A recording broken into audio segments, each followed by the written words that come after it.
السلام علیکم ناظرین، نیا دور اور خبر سے آگے میں آپ کو خوش آمدید۔ اور آج ہمارے پاس بہت ساری خبریں ہیں جن پر ہم بات کریں گے۔ میرے ساتھ ابھی مرتضیٰ سولنگی صاحب موجود ہیں اور کچھ ہی دیر میں ہمیں ڈاکٹر عائشہ صدیقہ بھی جوائن کریں گی۔ آج ہم ملکی اور جو خطے میں صورتحال ہے ابھرتی ہوئی اس کے اوپر بات کریں گے۔ لیکن سب سے پہلے ملک کے اندر کیا ہو رہا ہے کہ پی ڈی ایم جو ایک اتحاد جو پہلے بنا، کافی اس کا شور ہوا، اس کے بعد وہ بکھر گیا، شیرازہ اس کا بکھر گیا، اب لگتا ہے دوبارہ اس کو جوڑنے کی کوشش کی جا رہی ہے، اور وہ شہباز شریف صاحب اس میں اب جو ہیں وہ شامل ہیں، ایک ایلفی لے کر وہ پہنچے ہوئے ہیں کراچی، اور اس کا اجلاس جاری تھا آج۔ کیا اس میں فیصلے ہوں گے؟ بڑی ٹویٹس وغیرہ بھی ہو رہی ہیں، اور بہت دیر کر دی مہرباں آتے آتے کہ وہ کیا حاصل کر پائیں گے یہ ابھی معلوم ہم کریں گے سولنگی صاحب سے، ان کا کیا ویو ہے، کیا خبریں ہیں ان کے پاس۔ اور اس کے علاوہ جسٹس قاضی فائز عیسیٰ صاحب کی آج ملاقات ہوئی، جو قائم مقام چیف جسٹس ہیں جسٹس عمر عطا بندیال، تقریباً 2 گھنٹے جو ہم نے پڑھا ہے میڈیا رپورٹس میں ان کی بات چیت ہوئی۔ اس گفتگو میں کیا بات ہوئی ہوگی؟ یہ ملاقات ہوئی ہے جب ایک فل بینچ کا 5 رکنی بینچ کا کل فیصلہ آیا کہ صرف چیف جسٹس آف پاکستان کو یہ اختیار ہے کہ وہ سو موٹو بھی لے، اور ان کی اجازت کے بغیر جو ہے کوئی درخواستیں جو ہیں دفعہ وہ قانون کی جو آئین کی شق ہے 184 پبلک انٹرسٹ والی، اس کے تحت اور درخواستیں جو ہیں وہ بھی چیف جسٹس کی مرضی سے ہی ہوں گی۔ اس کے اوپر بھی تھوڑی سی بات کریں گے، اور پھر جو زیادہ اہم ہماری گفتگو ہوگی آج وہ افغانستان میں جو صورتحال ابھر رہی ہے۔ آپ نے دیکھا کہ کابل ایئرپورٹ پر جو ہلاک ہونے والوں کی تعداد جو ہے وہ 170 سے تجاوز کر گئی ہے، کچھ لوگ کہہ رہے ہیں کہ یہ بڑھ رہی ہے، بہت سے لوگ شدید زخمی ہوئے ہیں، اور اس کے باوجود لوگ بیچارے جو ہیں وہ نکلنے کے لیے دوبارہ ایئرپورٹس پر پہنچ گئے ہیں۔ کابل ایئرپورٹ پر ملک سے نکلنے کے لیے پاکستان میں مہاجرین کی آمد کا پوری تیاریاں ہو رہی ہیں، ہوٹلز، ہاسٹلز، نوٹس جاری کیے جا رہے ہیں۔ اور ادھر امریکہ نے داعش جو ہے آئیسس کے داعش خوراسان جو ونگ ہے اس کے اوپر ایک ڈرون سٹرائک کی ہے، اور مبینہ طور پر ایک شخص کو ہلاک کیا۔ کیا اب یہ جو دہشت گردی کے خلاف جنگ ہے ایک نیا رنگ لے رہی ہے، اور اس کے اثرات کیا ہوں گے پاکستان میں؟ سب سے امریکہ تو جو بھی کرے اور لوگ جو بھی کریں، آج ہماری گفتگو کا محور یہ ہوگا کہ پاکستان کے اندر کیا ہوگا۔ پاکستان کی جو طالبانائزیشن کا خدشہ یا جس کی فکر بہت زیادہ ماضی میں اس کا اظہار کیا گیا ہے، کیا وہ مزید آگے بڑھے گی، یا اس کو پاکستانی ریاست روکنے میں کامیاب ہو جائے گی؟ لیکن کیسے روکے گی جب آپ کے پڑوس میں ایک طالبان کی حکومت جو ہے وہ موجود ہوگی؟ ان سب امور پہ بات کریں گے۔ جی سولنگی صاحب، سب سے پہلے تو پی ڈی ایم کے اوپر تھوڑی سی بات ہو جائے۔ پی ڈی ایم کا اجلاس ہنوز جاری تھا، ابھی کچھ دیر پہلے تک تو میں نے دیکھا۔ کیا آپ کا ویو ہے کہ کیا اس اجلاس میں بات چیت ہو رہی ہے، اور کیا حاصل کر پائیں گے، یا کچھ حاصل بھی کر پائیں گے یا نہیں جناب؟ دیکھیں، جو بنیادی مقصد ہے پی ڈی ایم کے اس اجلاس کا، وہ تو بظاہر اپنے آپ کو ریلیونٹ رکھنے کی ایک کوشش ہے کہ ہم بھی پڑے ہیں راہوں میں، بالکل، اس کے علاوہ اور کچھ نہیں ہے۔ اگر لوگوں کے مسائل کی بات کریں وہ تو بے تحاشا ہیں، صرف گورننس کے مسائل نہیں بلکہ جو روزمرہ لوگوں کے مسائل ہیں۔ میں آج ہی پاکستان میڈیکل ایسوسی ایشن کا ایک پریس ریلیز دیکھ رہا تھا، جس میں ڈاکٹروں کی اس تنظیم نے کہا ہے کہ پچھلے 3 سال میں 11 دفعہ ادویات کی قیمتوں میں اضافہ ہوا ہے۔ جو پچھلے ایک تو ابھی ہوا ہے، اس سے پہلے 150% ہوا تھا، اس سے پہلے کوئی 600% اضافے کی خبر تھی۔ اور یہ ڈاکٹروں کی تنظیم کہہ رہی ہے کہ جو زندگی بچانے والی ادویات ہیں، جن میں کینسر بھی ہے، بلڈ پریشر بھی ہے، ذیابیطس بھی ہے، اس طرح کی بیماریوں کی جو دوائیں اینٹی بایوٹکس ہیں، ان کی قیمتوں میں اضافہ ہوا ہے۔ تو لوگوں کے جو مسائل ہیں وہ تو بہت ہیں۔ زندگی لوگوں کی مشکل ہے، بے روزگاری، افراط زر۔ آپ یہ دیکھیں کہ اس وقت جو پیٹرول کی قیمتیں ہیں، 1 لیٹر جو ہے 120 روپے سے اوپر ہے۔ تو لیکن بات یہ ہے کہ اگر آپ نے وہاں پر ایک میٹنگ کرنی ہے، کل جو ہے وہ जलसा करेंगे जिसमें ज्यादातर जो है वो मौलाना अपने कारकुनों को लेकर आएंगे। तो पीडीएम के ये इजलास, ये मीटिंगें, ये जलसे हो रहे हैं उस 8.9 रेक्टर स्केल पे जो जलजला आया है हमारे पड़ोस में अफगानिस्तान में, उसके साए में, और उसके जो असरात हैं उसमें मौलाना फजल रहमान जो कि सदर हैं इस इत्तेहाद के, और जनाब इमरान खान अफगानिस्तान के अंदर तालिबान की जो हुक्मरानी है उस पे तो ये एक ही सफ़े पर है, वो एक दूसरे को कुछ भी कहें। तो पूछने की बात ये होगी कि मुस्लिम लीग नून इस मामले पर कहाँ खड़ी है, और जो हमारे तरक्की पसंद महमूद अचकजई साहब हैं वो इस मामले पर कहाँ खड़े हैं। तो ये तमाम मामलात हैं, इस पर अगर उनके ख्यालात नहीं मिलते, सियासत नहीं मिलती, पीपल्स पार्टी पहले ही बाहर है, एएनपी पहले ही बाहर है, तो फिर ये अपने आप को सिर्फ रेलेवेंट रखने की एक कोशिश के अलावा और क्या है, और कुछ वो नहीं। मेरी समझ से बाला बहुत सही आपने कहा। अच्छा, वो प्रेस कॉन्फ्रेंस भी चल रही थी, हम कुछ उसका हिस्सा लाइव भी देख सकते हैं, अगर ये प्ले कर देते हैं तो मेरे ख्याल से ये कर दीजिए। बल्कि रोड कारवान पूरे मुल्क में चलाएंगे ताकि अवाम एक हकीकी जमहूरियत और वोट के अपने हकीकी हक को हासिल करने के लिए मुसलसल सड़कों पे आके अपना किरदार अदा कर सके। इसके लिए इसी सितंबर के पहले हफ्ते में मरकजी मजलिस आमला पीडीएम का इजलास होगा, जिसमें जलसों की तरतीब और रोड कारवान का शेड्यूल जारी कर दिया जाएगा। पीडीएम ने भी फैसला किया है कि हुकूमत की नाकामियों की 3 साला कारकर्दगी और उनकी करप्शन पर मुश्तमिल 3 साला वाइट पेपर हम जारी करेंगे। उसके लिए भी काम शुरू हो चुका है और इंशाअल्लाह मुकम्मल होने के बाद उनकी कारस्तानियाँ और सियाहकारियाँ पब्लिक के सामने लाएंगे। अल्लाह ताला हमारा हामी और नासिर।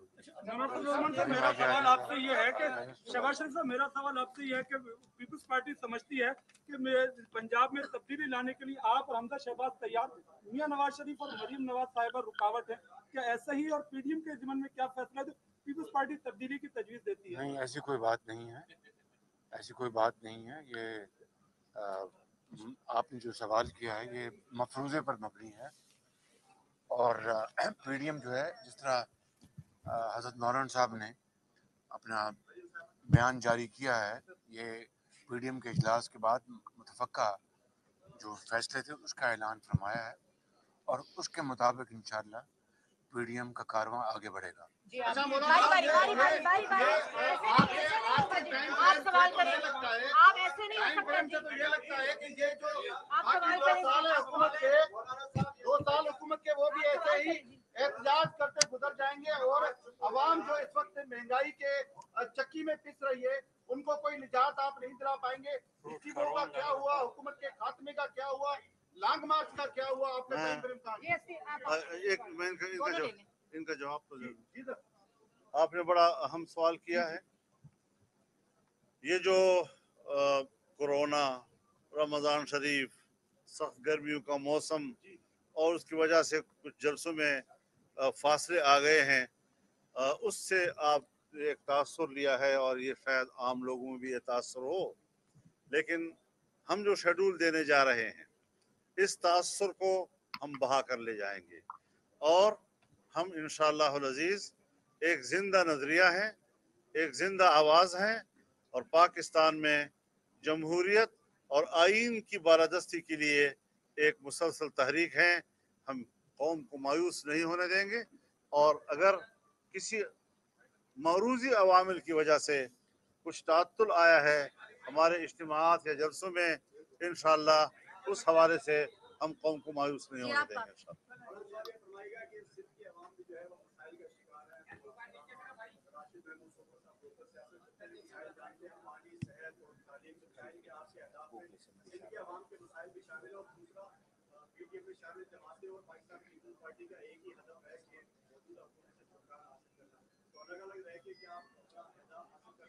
देखिए, जहाँ तक कल का जलसा है, बहुत बड़ा तारीखी जलसा होगा इंशाअल्लाह अज़ीज़, और जहाँ पीडीएम इस जलसे में अपने बुनियादी मंशूर को सामने रखते हुए इस जलसे में कौम को अपना पैगाम देगा, वहाँ पर हम सिंध के हुकूक पर भी नजर रखे हुए हैं। सिंध, बात तो सुनो यार, बात तो पूरी करने दे, मुझे बात पूरी करने दे। ये लगता है कि वो जो सहाफी है उसने आपकी बात सुन ली सोलंकी साहब, और उसने वही सवाल पूछा कि दवाइयों की कीमतें, महंगाई, लगता है कि वो YouTube को अपने फोन पर देख रहा था, तो उसने आपका चोरी कर लिया क्वेश्चन। अच्छा, बहरहाल मेरे ख्याल से ये लोगों की जुबान पे भी ये है, उनको जलसे, जुलूसों, व्हाइट पेपर्स, ठीक है वो अपोजिशन का काम होता है, लेकिन लोगों को इससे गरज नहीं है। लोग ये कहते हैं कि भाई आप क्या रिलीफ दे रहे हैं, आप हमारे हकूक के लिए, आप हमारी फलाह के लिए, बेहतरी के लिए क्या काम कर रहे हैं। ये वो एक मामूल की कार्रवाइयां हैं कि व्हाइट पेपर जारी करेंगे और ये जलसा करेंगे, और ये लोगों को क्या समझ रहे हैं कि लोग बेवकूफ हैं। वो भूल गए हैं कि किस तरह से इन्होंने आपस में लड़ाई झगड़े किए हैं, जिसके साथ पूरी एक जो लोगों में थोड़ी बहुत उम्मीद बंधी थी कि शायद उनकी कोई बात करने वाला मौजूद है, वो भी नीचे चली गई। मैं समझता हूँ कि पीडीएम को खुद सोचना चाहिए इसके बारे में, इसके जो अकाबरीन है, कि उन्होंने किस तरह से लोगों को लेट डाउन किया, मायूस किया है। बहरहाल मैं आपसे आखिरी जो इसके ऊपर सवाल ये पूछता हूँ कि क्या ये जो इन्होंने ऐलान किया कि अब हम जलसे दोबारा करेंगे और ये कारवान है, और वोट ऑफ नो कॉन्फिडेंस को तो शहबाज साहब गोल कर गए बड़ी खूबसूरती और महारत से, इससे कोई इम्पैक्ट होगा सोलंकी साहब? देखें, शहबाज शरीफ साहब के तो बुलावे आना शुरू हो गए हैं नैब के और FIA के, तो उनको तो सूट करता है कि वो कुछ ना कुछ हिलजुल करें। लेकिन और जो लोगों के मसाइल हैं उस पर अगर कोई थोड़ी सी भी सरगर्मी करते हैं पार्लिमान के अंदर और पार्लिमान से बाहर, तो वो फायदेमंद तो होगी। लेकिन अगर उसका मकसद तय करना होगा कि मकसद हुकूमत पे दबाव बढ़ाना है, हुकूमत गिराना है, जहां तक हुकूमत गिराने की बात है, न वो पार्लिमान के अंदर न पार्लिमान के बाहर ऐसी कोई संजीदा कोशिश होती हुई नजर आ रही है। बिल्कुल। बहरहाल हमारे एक व्यूअर ने बड़ा अच्छा, तौसीफ खान साहब ने बड़ा अच्छा कमेंट दिया, उन्होंने कहा ये पीडीएम 2.0 है, जो कि जैसे कि तालिबान 2.0 अब मशहूर हो गए, तो मेरे ख्याल से सभी लोग जो हैं वो देख रहे हैं कि हर जगह 2.0 का अपडेटेड वर्जन आ गया है। सोलंकी साहब, इससे पहले कि डॉक्टर आयशा भी हमें ज्वाइन कर लेंगी, तो थोड़ी सी बात इस पर भी कर ले। जस्टिस काजी फायज ईसा की कायम मकाम चीफ जस्टिस से जो मुलाकात हुई है और जो पूरा एक ड्रामा अनफोल्ड हो रहा था, हमने इस पर काफी बात भी की सुप्रीम कोर्ट में तकसीम के ऊपर। आप मुझे थोड़ा सा ये बताएं, अब आपका क्या व्यू लग रहा है कि क्या इस चीज को पैचअप या इसको ठीक करने की एक कोशिश की जा रही है कि इतनी ज्यादा वाज़ेह तकसीम और बिटरनेस ना दिखाई दे, या और क्या इससे ये कामयाब हो जाएगी आला अदालत ये तासुर जाहिर करने में कि आपस में जज जो है वो दस्तो गिरिबान है? देखें, इस मुलाकात के बारे में कोई प्रेस रिलीज तो जारी नहीं किया गया सरकारी तौर पर कि जी इस मुलाकात का एजेंडा क्या था और इस मुलाकात का जो हासिल मतलब है वो क्या हुआ, वो हमें नहीं मालूम। हमें सिर्फ उसका जो तनाजुर है वो मालूम है, और तनाजुर अच्छा नहीं है। तनाजुर जिसका खुद कोर्ट रूम के अंदर वकला हजरात ने, जो सुप्रीम कोर्ट बार एसोसिएशन के सदर लतीफ आफरीदी साहब ने खुल के कहा कि हमें जो है वो कोर्ट जो है वो तकसीम नजर आती है और ये मुल्क के लिए, मुल्क की अदलिया के लिए अच्छी बात नहीं है। तो हम अंदाजा ही कर सकते हैं कि कायम मकाम चीफ जस्टिस और काजी फायज ईसा के दरमियान हो सकता है इस मामले पर गुफ्तगू हुई हो कि मामलात को ठंडा किया जाए और ये जो तकसीम है ये इस तरह से ना आए जैसा कि माजी की बहुत बुरी मिसालें हमारे सामने रही हैं। अब क्योंकि वो और उनकी अहलिया मुल्क से बाहर जा रहे हैं, तो उम्मीद करते हैं कि ये मामला जरा जो है वो थोड़े से ठंडे होंगे। लेकिन जो बुनियादी मसला, जिस झगड़े पे ये सारा सिलसिला शुरू हुआ था, जिस पे यह खुद नोटिस लिया, وہ 30 اگست کو جو ہے وہ اس کی کارروائی ہونی ہے. تو اب دیکھیں گے کہ جو ہمارے موزز جج نے کہا کہ سپریم کورٹ عدلیہ کی صحافت کے لیے ایک دیوار بن کے کھڑی ہوگی صحافیوں کے لیے، تو وہ دیوار بن کے کھڑے ہوتے ہیں. وہ دیوار جو ہمیں تحفظ دے گی یا وہ دیوار ہوگی جس سے سر ہم اپنا ٹکرا کے اپنے آپ کو زخمی کریں گے. یہ تو جو فیصلہ ہے اس سے سامنے آئے گا.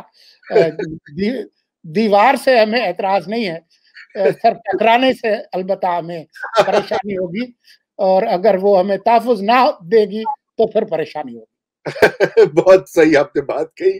دیوار سے تو یقیناً کسی کو اعتراض نہیں ہو سکتا. دیکھیے میں اس سے پہلے کہ بس ہم اپنے اگلے موضوع کی طرف بڑھیں، میں صرف آپ کو سولنگی صاحب 2 باتیں یہ کرنا چاہتا ہوں اس حوالے سے. پہلی بات تو یہ ہے کہ یہ جو سارا تماشا جاری ہے اور یہ کہ اس لیے تھمنے کا نام نہیں لے رہا، یہ رکے گا نہیں. جسٹس قاضی فائز عیسیٰ جو ہیں وہ ایک مصیبت بنے ہوئے ہیں.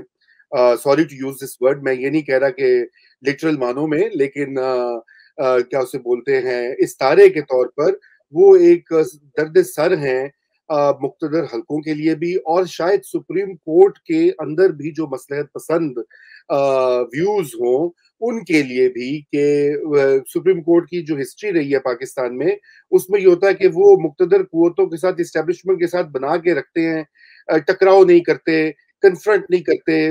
جسٹس منیر سے لے کر آج تک کی تاریخ لے لیجئے. اسی لیے تو یہ جو اسٹیبلشمنٹ کا بڑا ٹرم ہے اس میں عدالتوں کو بھی ڈال دیا گیا ہے. تو یہ درد سر جو ہے یہ جا نہیں رہا ہے. ایسپرین بھی لی، ڈسپرین بھی لی، ٹیکے بھی لگائے، ڈرپ بھی لگی، reference 1 reference 2 reference, media trial, YouTubers کی بھرمار، یلغار، کچھ نہ ہو سکا. اب مسئلہ یہ ہے کہ جسٹس بندیال بنیں گے اگلے چیف جسٹس، اور اللہ کرے کہ وہ اچھے فیصلے دیں. ان کے بعد باری آ جائے گی جسٹس قاضی فائز عیسیٰ کی، اور وہ بنیں گے اس سال میں جس سال میں الیکشن ہونا ہے، وہ بنیں گے اس سال میں جس سال اس سے پہلے بڑے فیصلے ہونے ہیں. وہ فیصلے جو ہیں ہم سب کو معلوم ہے، دوبارہ دہرانے کی بات نہیں ہے. الیکٹرانک ووٹنگ مشین ہے جس کے اوپر پھڈا ہوگا، الیکشن کمیشن ہے اس کے اوپر پھڈے ہوں گے، اور اس کے علاوہ تعیناتیاں اعلیٰ ترین جو ہیں عہدوں کے اوپر پوسٹنگز اور ٹرانسفرز کے مسائل ہیں. جسٹس قاضی فائز عیسیٰ کیا کرتے ہیں، یہی ایک میرے خیال سے خدشہ ہے. بات یہ ہے کہ یہ اب ایک ریالٹی ہے، اس سے ڈیل کرنا پڑے گا، کیونکہ یہ جو طریقے صدر صاحب نے ریفرنس کے تھرو آزمائے، حکومت وقت نے آزمائے، یہ ناکام ہو گئے ہیں. اب اگر ان کو کوئی طریقہ ڈھونڈنا ہے تو وہ کوئی تازہ طریقہ ڈھونڈے، کیونکہ پہلے والا چورن جو ہے وہ بکنا بند ہو چکا ہے. اس لیے میں یہی عرض کروں گا کہ ملک میں اداروں کی بقا کے لیے، سپریم کورٹ کی اپنی ریپوٹیشن کے لیے اور انسٹیٹیوشنل بیلنس کے لیے یہ ضروری ہے کہ سپریم کورٹ آف پاکستان ان کو جتنے بھی اختلافات ہوں جج صاحبان کو، جسٹس قاضی فائز عیسیٰ کے نوٹسز سے، اپلیکیشن سے، ان کے انداز سے، ان کے فیصلوں سے، وہ ایک یونٹی کا مظاہرہ کریں. اگر وہ یونٹی جاتی ہے تو پاکستان کے عوام کا ڈائریکٹ نقصان ہوتا ہے. پاکستان کی جمہوری آزادیاں، جمہوری نظام، پاکستان کی صحافت، پاکستان کے اندر سول سوسائٹی کی سپیس، وہ سب کم ہوگی اگر جج متحد ہو کے نہیں کھڑے ہوں گے. نیکسٹ ویک ناظرین ہمیں پھر سے جوائن کیجیے گا. ڈاکٹر عائشہ صدیقہ ہمارے ساتھ ہوں گی، اور آپ سے اب سوموار کے دن ملاقات ہوگی. خدا حافظ. خدا حافظ.